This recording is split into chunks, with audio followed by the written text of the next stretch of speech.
रात का पिछला पहर था। हर तरफ सन्नाटे का राज था। घड़ी ने 11 बजाए तो मैं अपनी कुर्सी से उठ गया। मेरे कदम उस बैरक की तरफ उठ रहे थे जिसमें नफीस को रखा गया था। वो निहायत नफीस और शाइस्ता जुबान बोलने वाला उसका बैरक सबसे अलग थलग था। मैं धीरे धीरे उस तरफ बढ़ता जा रहा था। मुख्तलिफ जगह ड्यूटी पर तैनात सिपाही खड़े थे जो मुझे देखकर अलर्ट हो जाते थे। सलाम का जवाब देते हुए मैं उस मखसूस बैरक की तरफ बढ़ता जा रहा था। उस बैरक के सामने पहुंचकर मैं खड़ा हो गया। नजर घुमाकर सलाखों के पार देखा। वो बिस्तर पर सर झुकाए बैठा हुआ किसी गहरी सोच में गुम था। मैंने खंखार कर उसे मुतवज्जा किया। उसने सर उठाकर मेरी तरफ देखा। उसकी होंठों पर फीकी सी मुस्कुराहट बिखर गई। मैंने उसे आवाज दी, कैसे हो नफीस? जी बेहतर हूँ। सिगरेट पियोगे? नो थैंक्स, मैंने कभी नहीं पी। उसने बैठते हुए कहा। थैंक्स मेरी बीवी का तकिया कलाम था। अच्छा, शायद शुक्रिया कहने की उसे आदत होगी।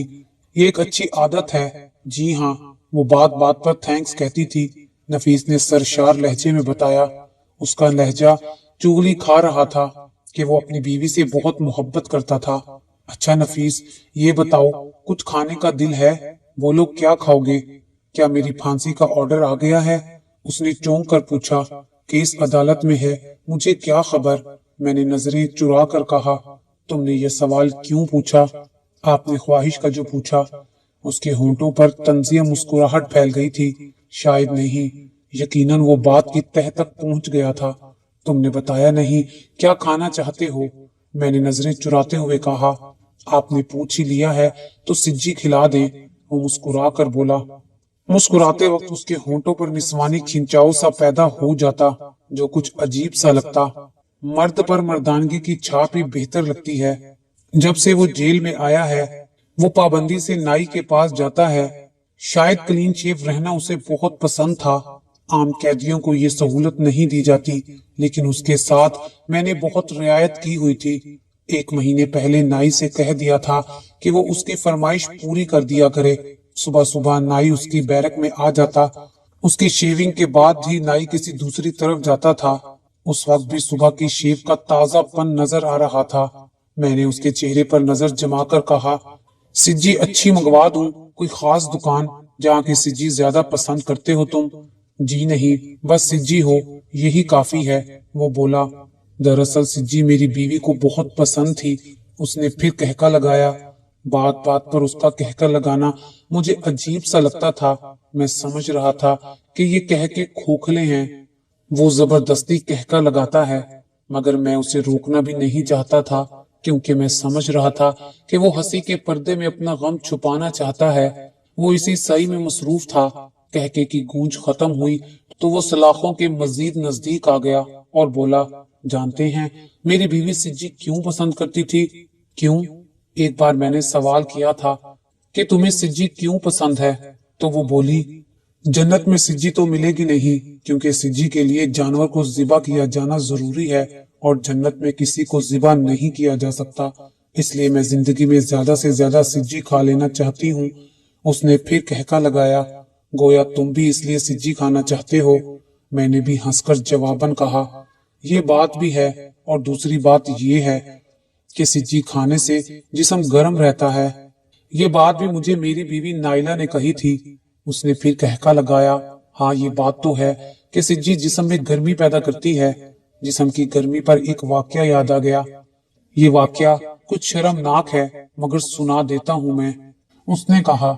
मैं समझ रहा था कि वो जहन में पैदा होने वाले हुजान से बचने के लिए ऐसी बातें कर रहा है। कह के मैं खुद को छुपा रहा है। मैं खुद भी यही चाहता था, इसलिए उसे ज्यादा से ज्यादा मौका दे रहा था। इसलिए कहा, हाँ तुम कोई वाकया सुना रहे थे। जी, ये वाकया मेरी सुहाग रात का है। मैं ठहरा कराची का बंदा, शादी हुई शेखुपुरा की लड़की से। दरअसल नाइला मेरे दूर की रिश्तेदार थी। अम्मा ने पसंद किया और मुझे हाँ करनी पड़ी।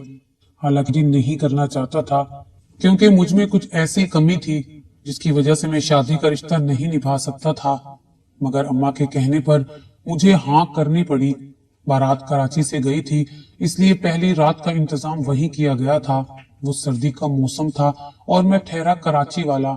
जहाँ सर्दी बस एहसास कराने को आती है कि सर्दी का एहसास करना हो तो दिसंबर जनवरी में आइसक्रीम खाकर कंबल ओढ़ लो। गोया मैं कराची का रहने वाला और शेखुपुरा की सर्दी की वजह से मैं कांपने लगा था। उस हालत में मुझे दुल्हन के पास भेजा गया।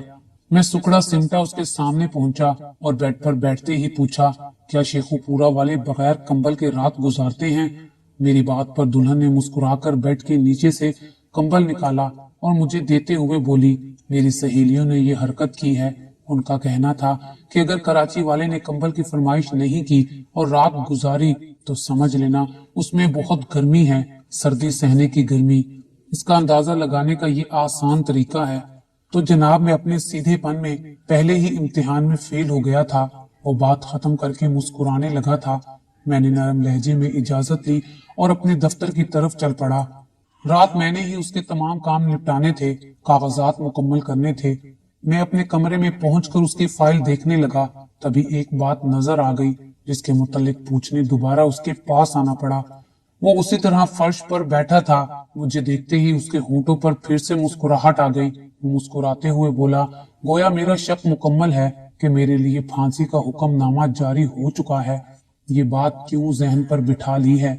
जो हुक्मनामा जारी होगा उसे तामील करना मेरी मजबूरी है। हुक्मनामा आएगा तो मैं तुम्हें बता दूंगा। मेरी बीवी की भी यही आदत थी कि वो हर बात खुलकर नहीं बताती थी। जब मैं पूछता तो कहती बता दूंगी। तुम अपनी बीवी से बहुत मोहब्बत करते थे? जी हाँ, बहुत मोहब्बत करता था।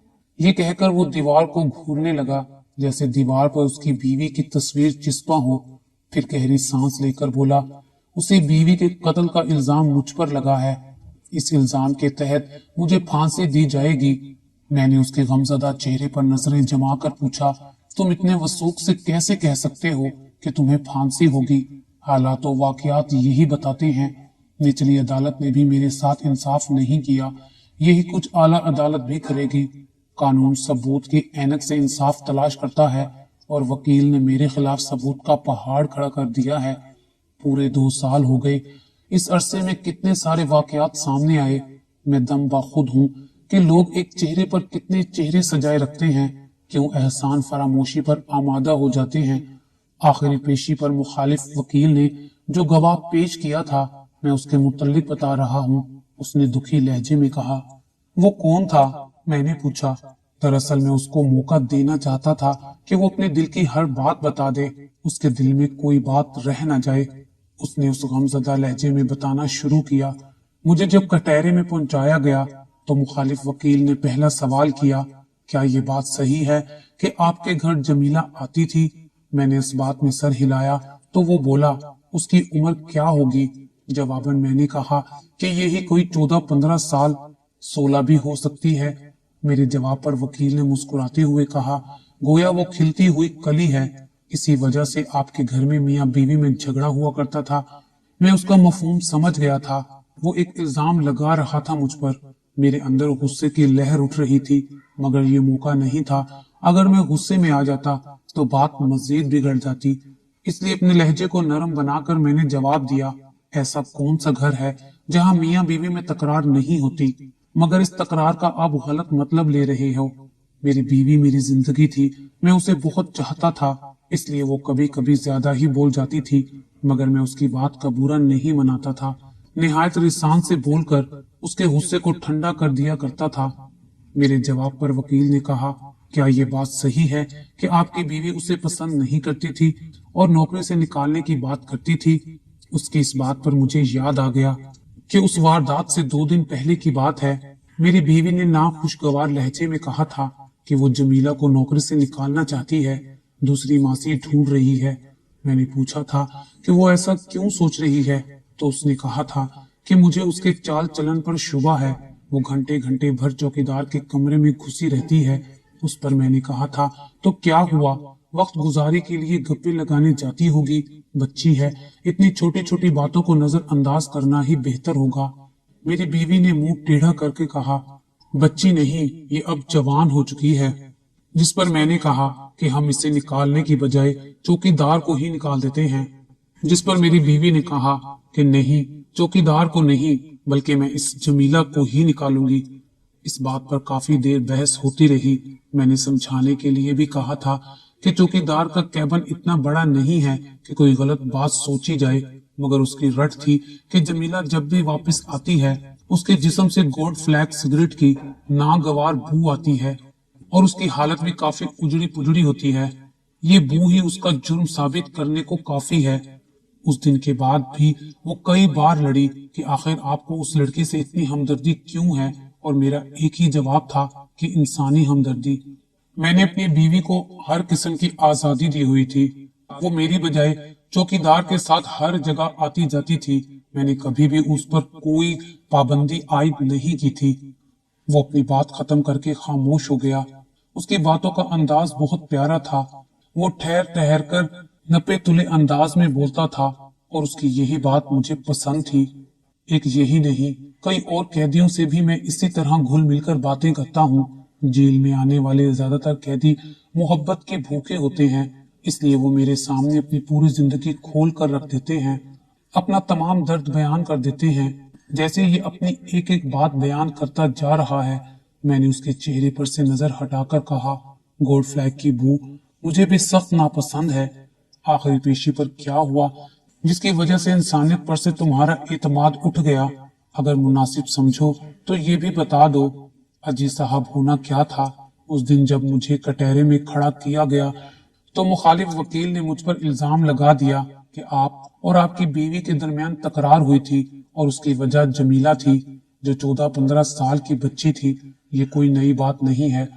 अक्सर घरों में गुर्बत का फायदा उठाने के लिए घर के मर्द मासियों की बच्चियों पर हाथ साफ करते रहते हैं। आप भी इसी ताक में थे और आपकी राह में आपकी बीवी आ गई। जी नहीं, ये गलत है, मैंने चीख कर कहा था। फिर हकीकत क्या है?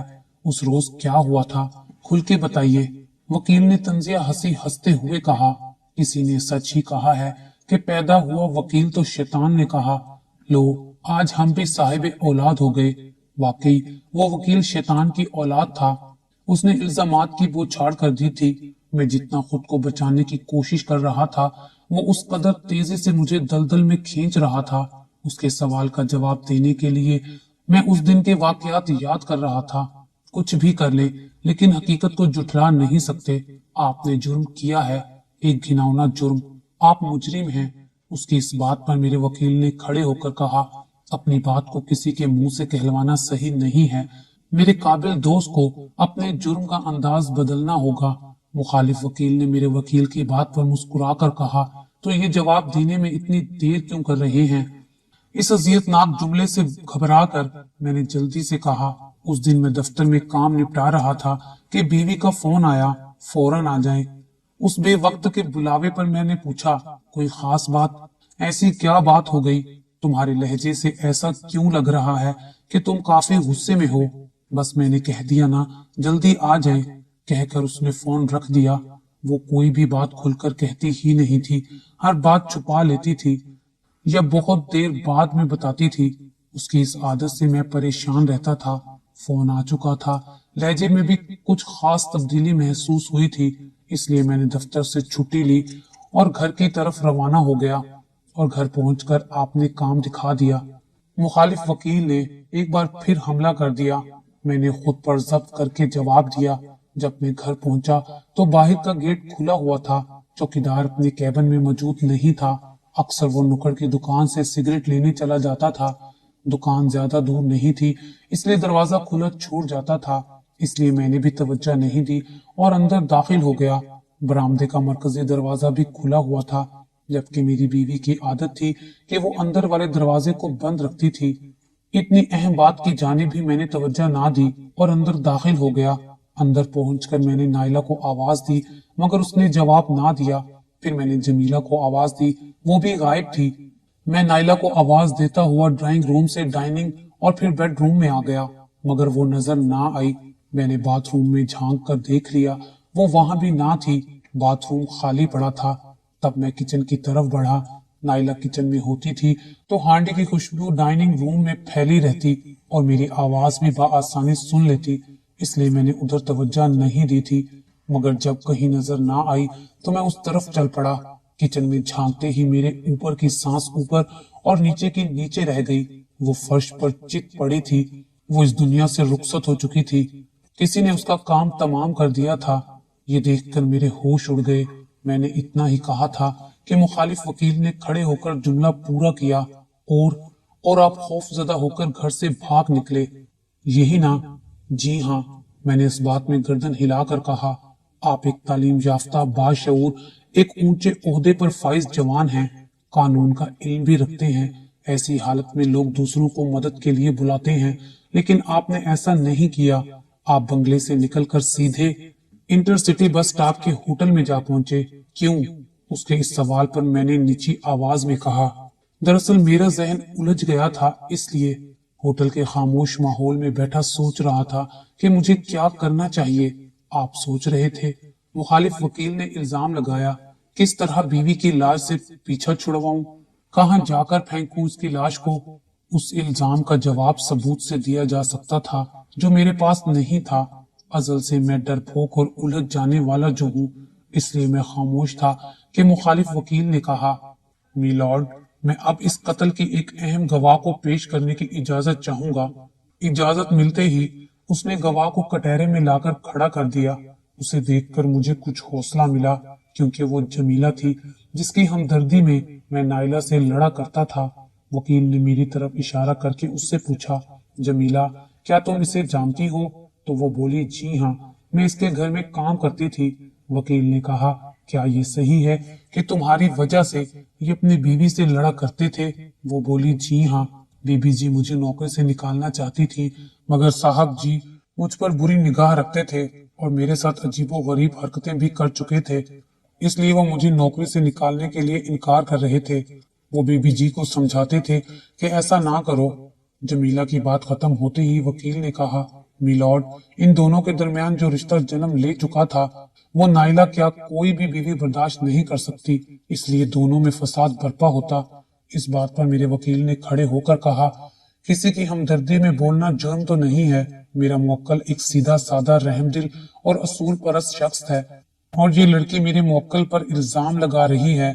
नहीं जनाब, मुखालिफ वकील ने कहा, दरअसल मुल्जिम को दूसरी लड़की तलाश करने में दिक्कत होती, इसलिए वो ऐसा नहीं करना चाहता था। ये इल्जाम है। मैं तकरीबन चीख पड़ा था कि मुखालिफ वकील ने मुझसे कहा, सच बताओ, क्या ये सही नहीं है कि जैसे ही बेगम साहिबा बाजार जाती, बल्कि साहब खुद मशवरा देकर उसे भेजते, फिर जैसे ही वो बाहर निकलती, साहब तुम्हें अपने कमरे में बुला लेते थे? मैं उसका जवाब सुनने के लिए हमतन गोश था कि वो बोली, जी हाँ। उसका जवाब सुनकर मैं सख्ते की कैफियत में आ गया। जमीला से ऐसे झूठ की तवक्का नहीं थी। मैं तो उसकी गुर्बत पर तरस खाकर उसकी हर मुमकिन मदद करता रहता था। नाइला से छुपकर वक्तम फवक्तम उसे पैसे भी दिया करता था। फिर भी उसने ऐसा झूठ क्यों बोला? जबकि मैं किसी औरत के लायक था ही नहीं, तो फिर जमीला के साथ मेरे ताल्लुकात कैसे हो सकते थे? और जमीला ने इतना बड़ा झूठ कैसे बोला? इस बात को सुनकर जज ने अदालत बर्खास्त कर दी कि अगली पेशी पर फैसला सुना दिया जाएगा और फैसला नजरबंद रखा जाएगा। मैंने हवा का रुख पहचान लिया था। मैं समझ गया था कि फांसी का फंदा मेरा मुकद्दर बन चुका है, इसलिए मैं बेचैनी से उस वक्त का इंतजार कर रहा हूँ जब मैं इस मक्कार दुनिया से कूच कर जाऊंगा। नफीस की बातों से लग रहा था कि वो सच बोल रहा है। उसका लहजा बहुत कुछ कह रहा था, मगर ये भी हकीकत है कि फांसी के मुजरिम आखिरी वक्त तक खुद को बेकसूर कहते रहते हैं। ये और बात है कि जब जल्लाद काला निकाब चेहरे पर चढ़ा देता है, तब वही मुजरिम चीख चीख कर कहता है कि अल्लाह मेरे गुनाह माफ कर दे, मैंने ये जुर्म गलती से किया, शैतान के बहकावे में आकर किया है, इसलिए मैंने उसकी बात को अहमियत ना दी और उसकी बैरक से लौट आया। मुझे मालूम था उसके साथ अच्छा खासा वक्त गुजार चुका हूँ। रात आखिरी हिस्से में दाखिल हो चुकी थी। अब से कुछ देर बाद मुझे फिर उसी बैरक में आना था, इसलिए मैं सोने की बजाय दफ्तर की तरफ आ गया। मेरा असिस्टेंट भी जाग रहा था। उसे चाय बनाने का कहकर मैं फिर से नफीस की फाइल का मुताला करने लगा। उसकी फाइल से ये बात पता चल चुकी थी कि उसका इस दुनिया में कोई नहीं है। एक माँ थी जो 1 साल पहले फौत हो चुकी थी। अब जो कुछ भी करना था जेल इंतजामिया को ही करना था। मेरे इर्द गिर्द इतने सारे कैदी थे, मगर पता नहीं क्यों नफीस से एक उन्स सा महसूस होने लगा था, इसलिए मैं आज की रात उसके साथ गुजार रहा था। शायद वो भी समझ चुका था اس لیے جاگ رہا تھا۔ فجر کی اذان سے ذرا پہلے مولوی صاحب آ گئے۔ میں نے انہیں کہا کہ وہ جا کر نفیس کو غسل وغیرہ میں مدد دے، پھر نماز پڑھا دے۔ وہ اس کے بیرک کی طرف چلے گئے۔ میں دفتر میں بیٹھا گھڑی کی سوئیوں کی طرف دیکھتا رہا۔ وقت گزرتا جا رہا تھا۔ نماز پڑھ کر میں بھی نفیس کی بیرک میں پہنچ گیا۔ وہ پرسکون تھا، زیر لب کچھ پڑھ رہا تھا۔ میں نے ساتھ آئے دونوں سپاہیوں کو اشارہ کیا۔ انہوں نے بیرک کا تالا کھولا، اسے باہر نکالا۔ اس نے مجھ سے مصافحہ کیا، پھر کہا، سر، میں رات میں ہی سمجھ گیا تھا، پھر بھی آپ کا شکریہ کہ آپ نے میرا خیال رکھا۔ اگر روز حشر ملاقات ہوئی تو بھی شکریہ ادا کرتے ہوئے ہی پائیں گے۔ پھر اس نے آگے کے صرف قدم بڑھا دیا۔ میں بھی قصور ہوں، پھر بھی سب کا قصور معاف کیا۔ میں بھی اس کے ساتھ مرے مرے قدموں سے چل پڑا۔ جلاد نے تختہ تیار کر لیا ہوگا، بس کچھ دیر کی بات ہے، یہ قصہ اختتام پذیر ہو جائے گا۔ میں سوچ میں گم اس کے ساتھ چلا جا رہا تھا کہ اچانک وہ میرے دفتر کے سامنے رک گیا۔ اس نے کھڑے ہو کر زور زور سے سانس لی اور پھر رک کر بولا، سر، یہ بو کیسی ہے؟ میں نے بھی فضا میں زور سے سانس کھینچی، پھر کہا، یہ گوڈ فلیک سگریٹ کی بو ہے۔